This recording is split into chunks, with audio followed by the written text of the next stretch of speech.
Dans le but de pallier aux insuffisances constatées dans la mise en œuvre de la politique nationale de santé communautaire validée depuis 2015, le Bénin a entrepris l'actualisation de son approche. Ainsi, une nouvelle politique centrée sur les ménages a été adoptée en Conseil des ministres en mai 2020.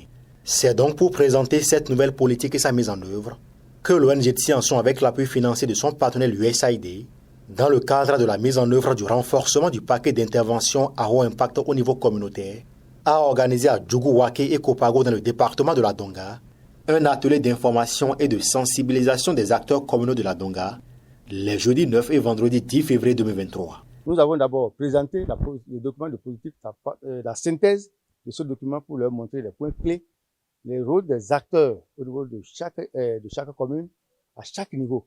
Parce qu'il y a le niveau arrondissement, il y a le niveau village, il y a le niveau commune. Nous avons présenté aussi notre work plan et nous avons donné le rôle de tout un chacun de nous. Que ce soit au niveau de la préfecture, au niveau de la commune, au niveau du village, le rôle que chaque acteur doit jouer. En passant par le relais qui est au niveau de la base. Des autorités politico-administratives saluent cette nouvelle vision de la politique sanitaire, dont l'opérationnalisation est basée sur les acteurs clés que sont les relais communautaires et les agents de santé communautaire qualifiés. Nous devons le saluer avec la plus grande sincérité cette nouvelle vision de la politique sanitaire du gouvernement béninois et de ses partenaires. Grâce à elle, nous pourrons envisager d'avoir un système de santé intégré, performant, résilient et pérenne, basé sur l'approche One Health.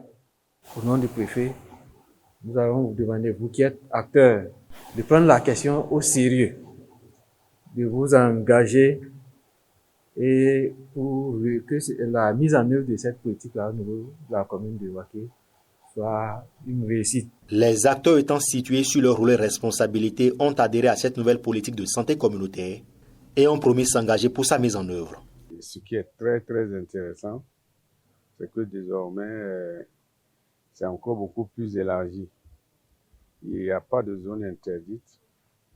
Et depuis l'assainissement jusqu'à la santé de la mère et de l'enfant, jusqu'à la santé de toute la population sans distinction. Nous prenons le ferme engagement de mettre toutes les stratégies en œuvre pour atteindre les objectifs que le gouvernement a signés par rapport à ce projet.